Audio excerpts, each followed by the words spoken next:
How's it going? This is Sean. Welcome back to the American Soccer Coach. In this video, I'm going to give my review of Bruno Fernandes, the new Manchester United signing, and how I think he will do at Old Trafford.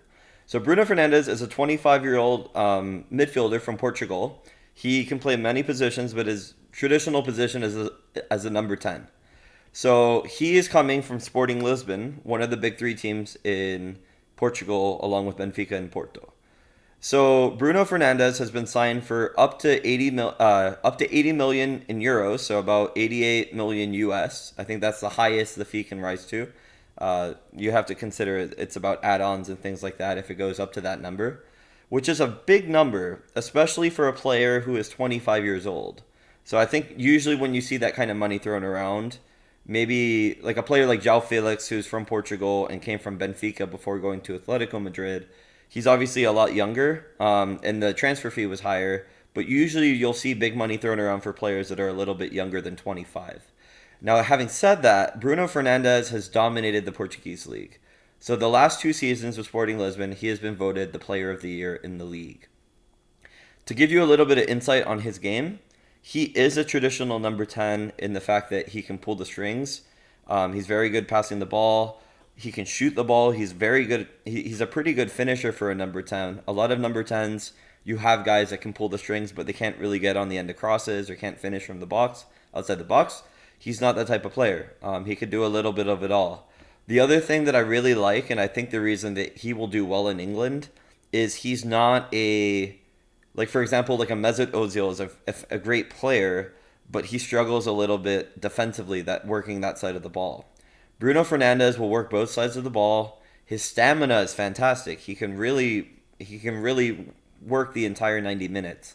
And so I think that part of, if we're playing the stereotypes, the English game is a little bit more physical than maybe the Portuguese league or even La Liga, the Spanish league.